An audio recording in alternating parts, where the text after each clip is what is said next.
the second round of this second session, which will be on empowering talents. And as I announced, we have two speakers, Soile Havarinen from Turku, who will talk about mainstreaming open science, and Rita Martins dos Santos from Coimbra, who will be talking about empowering careers through the EC2 Alliance. So just quickly to introduce them before leaving the floor to Soile. Soile Havarinen is Head of Development, responsible for developing and furthering EU advocacy and multidisciplinary research issues at the research services of the University of Turku. Her long-standing experience in research management and leadership includes both national and international research funding, as well as other research management issues. Soile has, for example, been working with EU research and innovation framework programs since FP3 and actively engaged in the Finnish Association of Research Managers and Advisors, FinArma, since its start. Rita Martins dos Santos is the local coordinator of RI4C2 project and worked at the University of Coimbra between 2019 and 2023. She's always been involved in science management and communication projects in her career, and she's currently a PhD student in governance, knowledge and innovation at the Faculty of Economics of the University of Coimbra. She recently embarked on a new adventure and took on a new project in the private sector as a continuous improvement manager. So, Soile, you have the floor.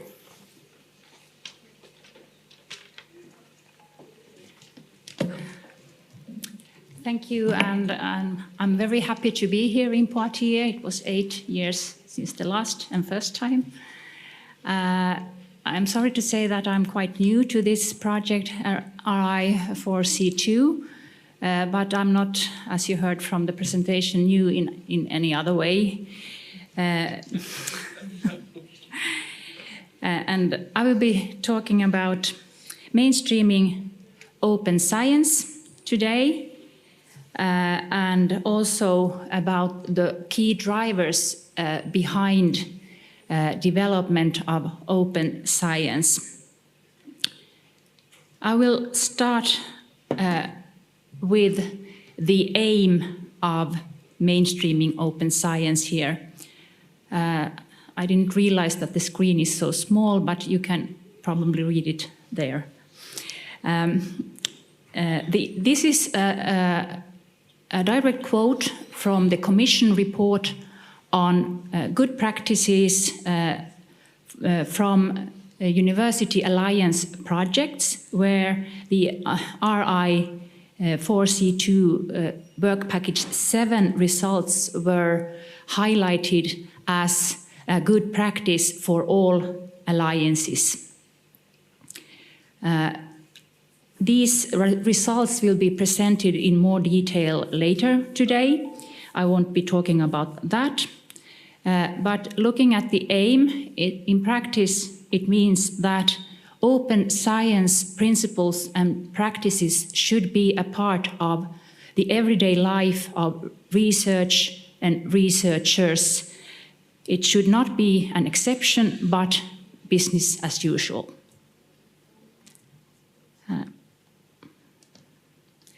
Then we come to the key drivers for developing open science. There are 3 levels of drivers, with the international level defining and steering the open science policies and cultures. Then on the next levels, the national and the local levels. And it's really important that we have these common international recommendations and policies, because, as we all know, research and researchers are global and mobile. And this is also probably why mainstreaming open science is an ERA goal. The international policies are adopted and adapted into national policies. Every country have their own. And then locally, organizations, for example, the University of Turku, integrates them into its own strategies, policies, and guidelines. This slide here depicts all the different organizations, not maybe all, but many of them who are involved in developing open science, and also the list of the many kinds of documents that have been published and adapted through the years. Next, I will go into these 3 levels in more detail through a few examples. I will highlight 3 policies or 3 statements here. And firstly, the UNESCO recommendation on open science from 2019. And it was the first international document that took a stance on what open science is and how to further it. Then we have the European University Association Open Science Agenda, which reaches to next year, 25, and it defines the priorities of the associations, of the Association for Open Science, and also describes what is envisaged for the future, and also the actions that the association will take to drive its agenda forward. And then I'm happy to mention that the Coimbra Group joined the conversation on open science this year with a statement on strong support for the movement towards open research information, and also raising awareness of open science among its members. It also supports responsible research assessments, including the More Than Our Rank initiative.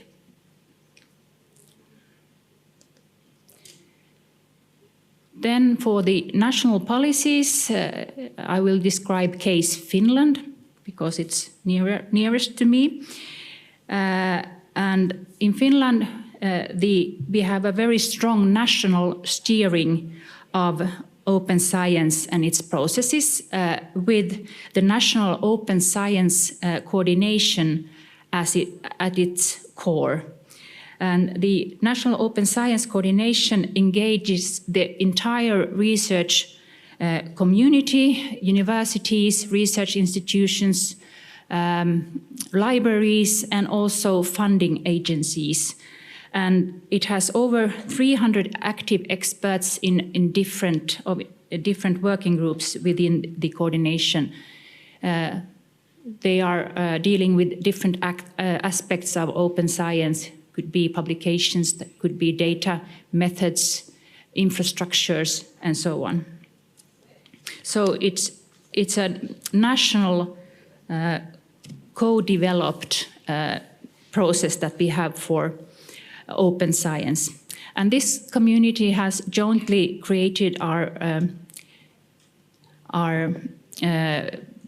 maybe most important document, that is the Declaration for Open Science and Research, which is reaching to 25, and its updating process has already started. It defines the 4 strategic goals for how openness will become a part of the daily life of researchers. And then this group has and in these working groups, there have been has produced many other policies and recommendations to which research organizations are committed. And the organization's level of open science is monitored every other year, and this year is a monitoring year. It has already started. And then we have something quite new. It's the Open Science and Research Reference Architecture, reaching until 2030.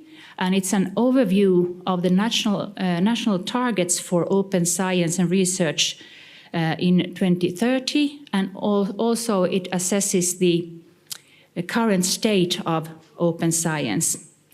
It's a kind of a framework of recommendations guiding organizations and researchers how to develop open science. Then we come to the local level, and of course, case Turku and University of Turku. The national and international principles and recommendations have been integrated into the University of Turku strategy, which includes 6 actions for open science development.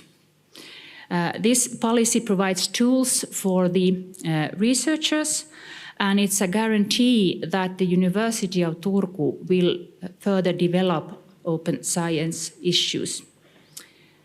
And then I will mention the open science community in Turku, of which University of Turku is a part, and this Turku community is a part of the international network of open science communities, which is a researcher-based community, and it provides a platform to interact and inspire each other to adopt open science practices.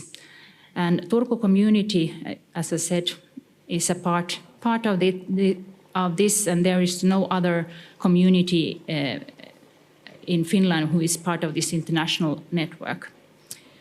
The community organizes events, training, and opportunities for mutual learning.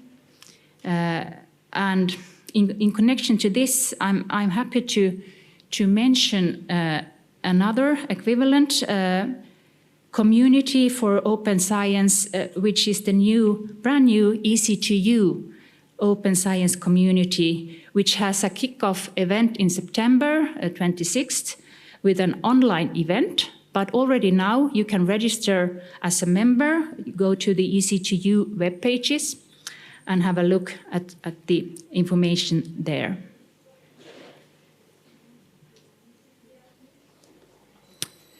And then I will wrap up with going back to the good practices and recommendations on open science and mainstreaming open science, which were created in the RI4C2 project for all university alliances. And as open science and the mainstreaming of it is really crucial, I hope it will be an element of the pan-European knowledge ecosystem also, that it will feed into that, because open science is a guarantee also for excellent science and impactful science. Thank you.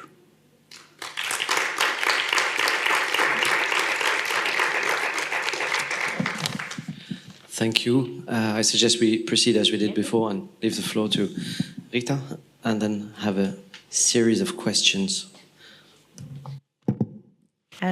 Actually, I'm a bit of emotional today because research and innovation for cities and citizens is about to ending. And actually, this have been my work for the last 3 years, so it is quite a bitter sense. But it is where it is. And with my presentation under this big umbrella of empowering talents, I will try to give you my point of view of how the EC2 Alliance and this project RI4C2 can shape our future and can shape our professional careers. So with my presentation, I will try to explain to you my point of view on how the Alliance can empower talent, stimulate career growth, utilizing the power of universities and communities to shape a better future. What are we looking for? We are looking for many things, but for me and my point of view, we are looking for equal opportunities, and the Alliance promotes equal opportunities, ensuring inclusive and gender-balanced access to education and career pathways. We are looking for soft skills development, in addition to the technical knowledge that every university give to its students, Alliance focus also in soft skills development, such as teamwork, critical thinking, and communication. And those are valuable soft skills that we can take through the experience of being part of the Alliance. And we are looking for sharing. The Alliance promotes cooperation, sharing of knowledge, resources, and good practices. Among many other rules of our universities, I choose these three. Driving progress. Actually, universities are at the forefront of innovation, and we are dealing with the challenges of our time, which is why I think Alliance is totally in line with the Sustainable Development Goals. And I think that's the right way to be part of this process change of our world. Connecting, fostering knowledge and innovation networks by connecting research innovators and the community. And of course, empowering our individuals through education and training. EC2 Alliance can empower its individuals to reach their full potential, preparing them for a career and the future that goes beyond the borders of our country. And we are getting prepared for the Europe issues. And most of the time we are thinking like European girls and boys and not just like Portuguese, French or other countries. And I think that's a great value of being part of this alliance. We learn from each other. We learn a lot from each other. And I think we share expertise, offering guidance to support personal and professional growth to our students, researchers, staff, and communities. And we took very serious citizen science and open science. For example, as the previous presentations said, Yolanda said, knowledge ecosystems are a big part of our work. So the Alliance contributes to scientific research and fostering the sense of sharing science, digital and non-digital infrastructures. We have initiatives to empower individuals to contribute to science and knowledge, engaging experts and the public. And of course, we want to embrace the principles of open science and make research and data more accessible to all. Regarding gender equality issues, we want, and I believe we do that.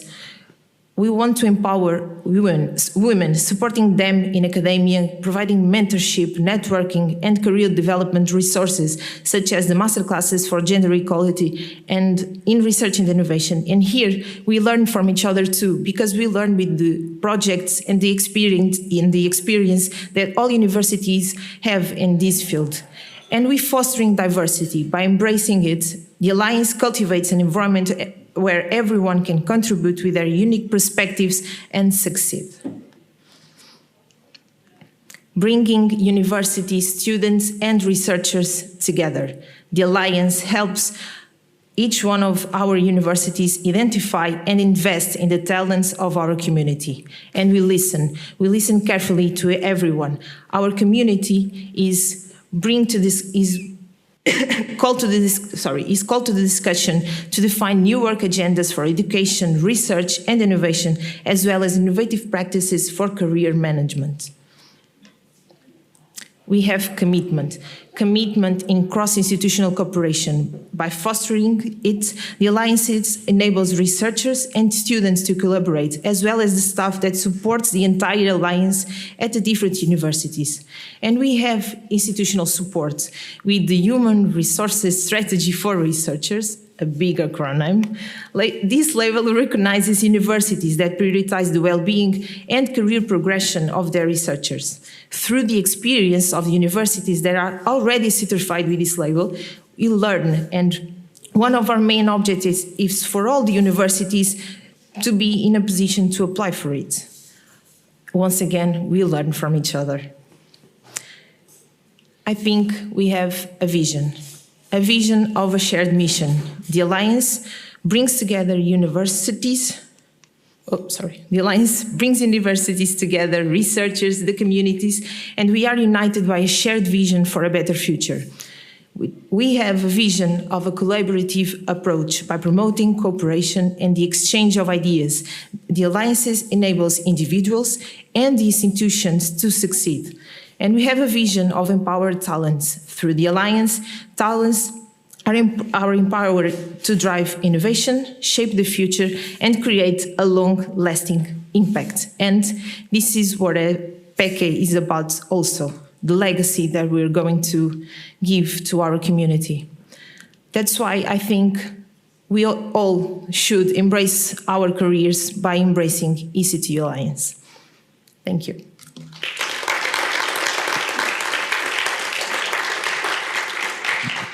Thank you very much. Are there any first questions? Well, thanks again to both of you for these overviews of the different activities that were run in the work packages led by your institutions.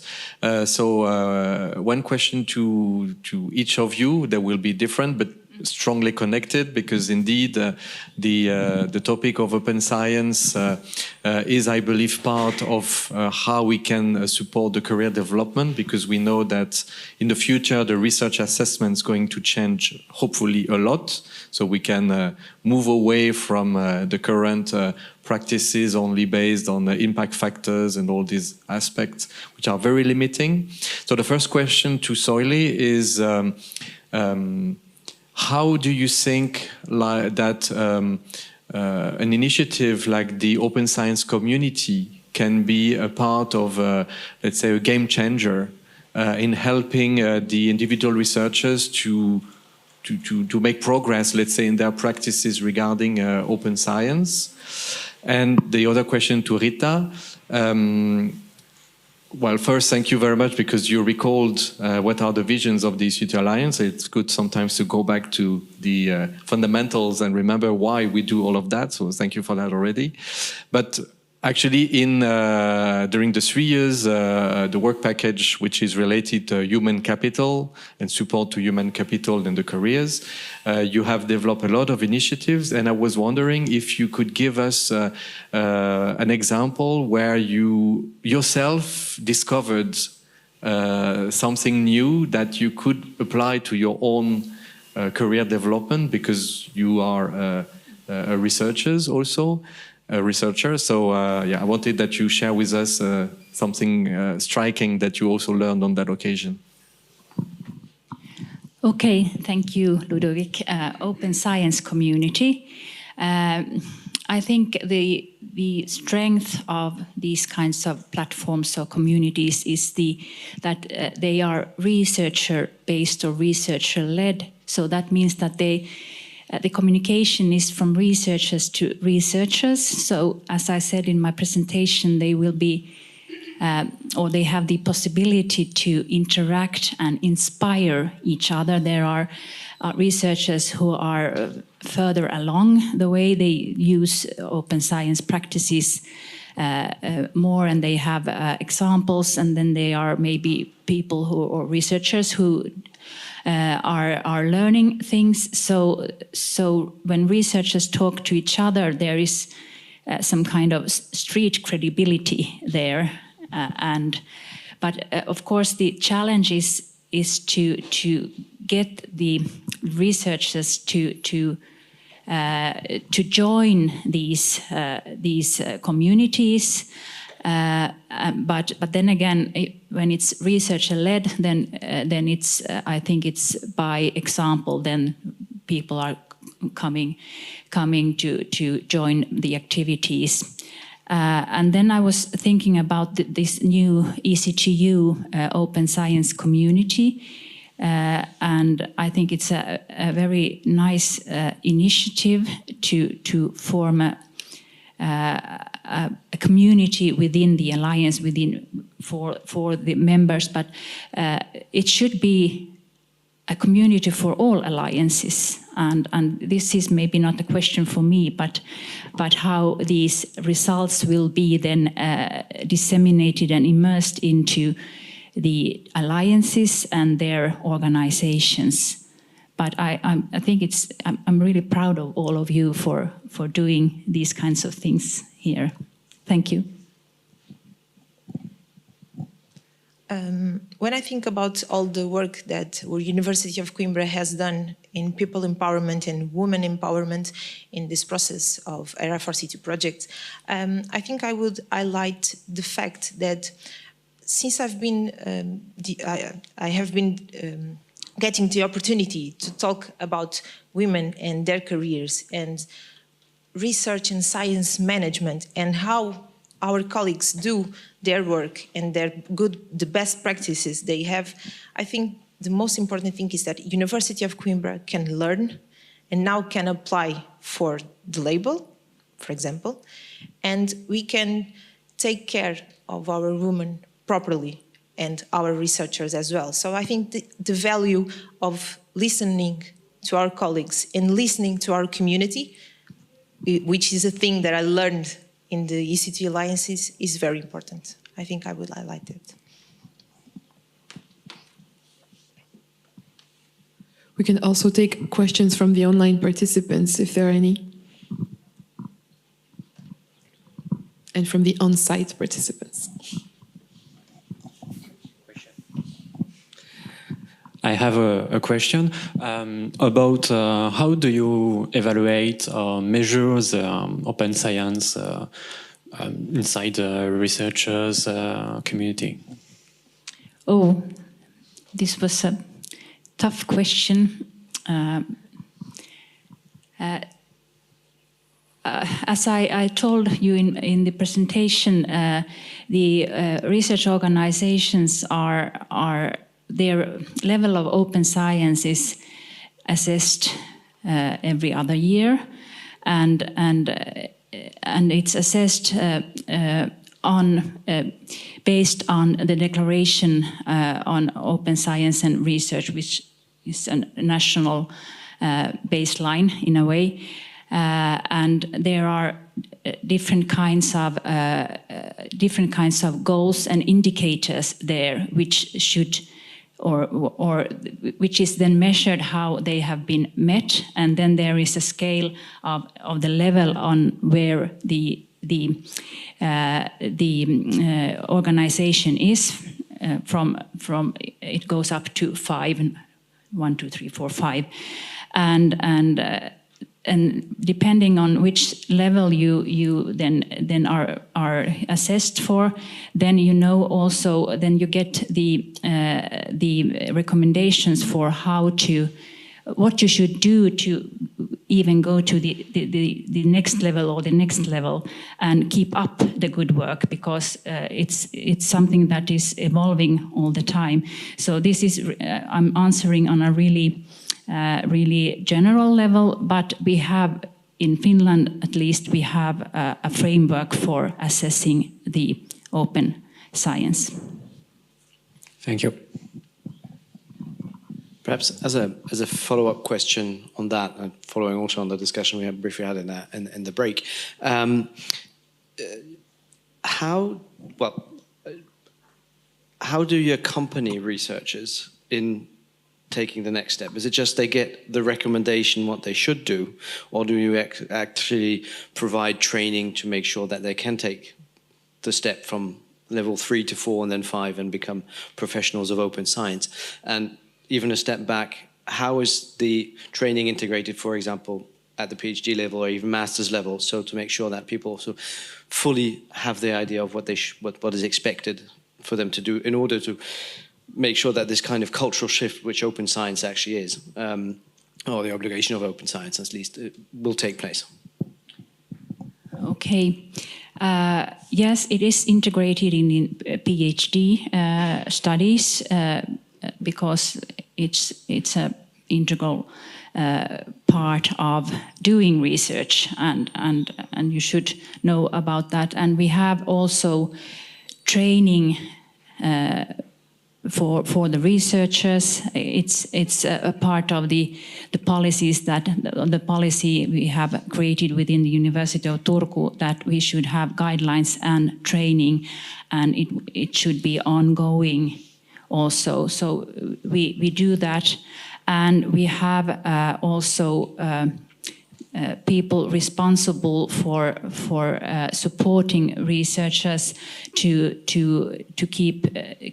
keep the discussion or the open science issues there always. So this is something that or in a way it's almost mainstreamed at the University of Turku, so it's nothing special in a way, but we try to integrate it into everything, and of course support our researchers. But it's PhD training, it's training for researchers, and it's ongoing.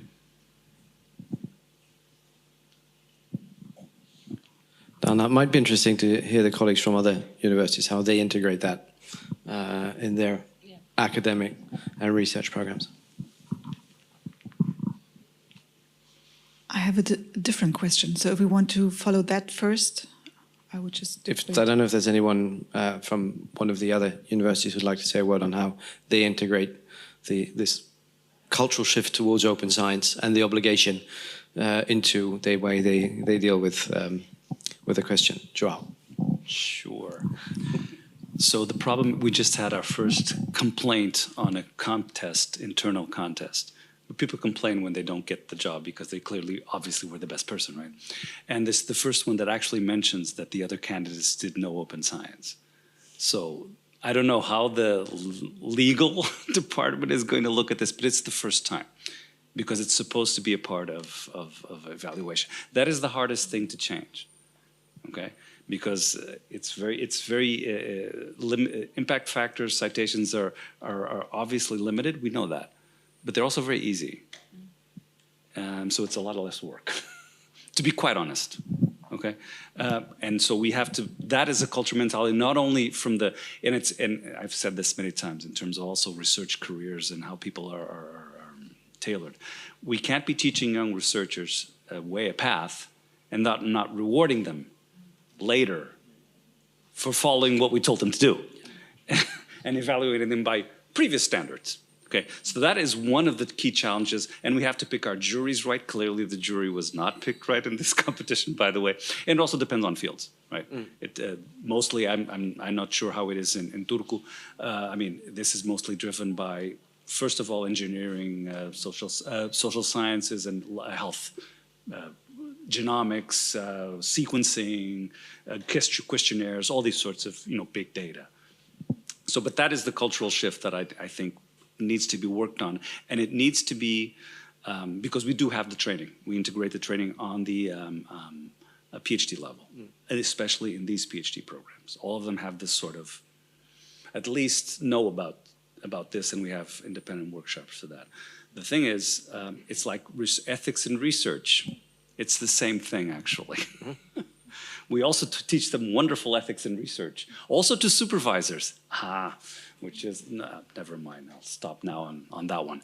But it's also a challenge because what if they don't follow it? What do we do? Go after them with a stick and hit them over the head, poke them in the eye with a sharp stick, to use a Monty Python thing? I don't know. So. Whatever. So those are the challenges that I see here. Yes, the thing is convincing, and this has to be a really concerted effort from the university. And the problem we have is that I'm vice rector, research director is a rector, whatever. I cannot tell the faculty of sciences, I do not have that remit, how they should evaluate their candidates. I cannot tell them that. I mean, I can, but they'll tell me to, in a nice way, go myself something, okay? That's what they'll tell me, okay? So we have to bring them in to tell them we'll get more positions to you, we'll do this, and in a nice way try to create it from the bottom up and wait till the naysayers retire. So, but that basically is the stick and carrot option. Yes. Yeah. I mean, sticks don't work, carrots alone don't work, that's all I can say.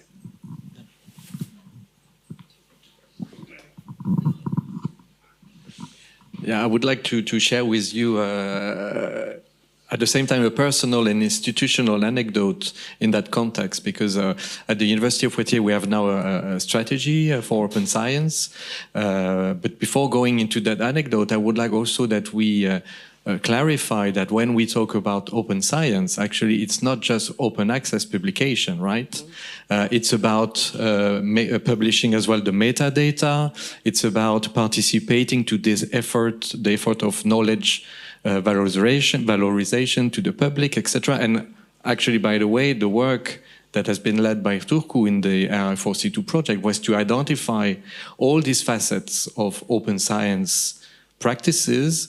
And indeed, the most popular one or the most advanced is probably the open access, where we start to regulate. And typically, indeed, Soile, you were mentioning that Coimbra Group universities have now embarked into this conversation, which is led to the related to the Barcelona Declaration, which is a recent statement where a lot of the EC2 universities have been actually already signed already, and the thing is that indeed we need to develop some strategies that just do not develop the open access, but also all the facets. Now, to come back to your question, in Poitiers, actually, not a long time ago, so first we have signed the Barcelona Declaration. We have also signed the More Than Our Rank, which is also, I think, related to that. And we have through this institutional commitment, started to develop practices and I would say incentives to the researchers. And I myself just discovered, and this is where actually we have this dual situation of being researchers and indeed sometimes being involved in some decision-making processes, that recently I was applying for a career promotion, and I realized that now we have actually to show in our proposal that all our papers are actually on the open access platform of the university. And it was like initially my first reaction as a researcher was, oh my, I have to do that. Oh, and I'm of course late, the deadline is very soon, I have to really update everything. And then at the same time said, well, we cannot at the same time sign the Barcelona Declaration and not apply this. Yeah. So I did it, and in the end, I think it's really important also for the individuals that we all realize that it is not because the papers are published in journals, etc., that it is so accessible. And clearly, by having this individual move, this is also a way just to make our own research more visible. So it's a win-win approach in the end. It takes effort, but once it's done, it's done. One small anecdote, just to the answer, an anecdote. Some in a recent call for applications for an internal project, some researchers still say that their data will be in on a hard drive in their desk, for which they have a key, and they do actually write that. So when I talk about cultural shift, for some there is still a slight gap to take. And just to go in the sense of what Ludovic said, the French National Research Agency, for example, now asks for projects not to indicate the number of publications linked to the project, but they themselves screen HAL. So obliging those who are in charge of the project to run after everyone to make sure that they are actually applying this open access policy. So I have a question for Rita. You have talked about the vision of EC2U and really powerful, so thank you for your presentation. Is there anything you would add to that vision? Do you think there's anything else that the Alliance should take care of, or just, ask differently? If you could continue, with RI4C2, emerging into EC2U, and we all could continue till, forever, what would you do? What would be your preferred area to make a change? What would you do?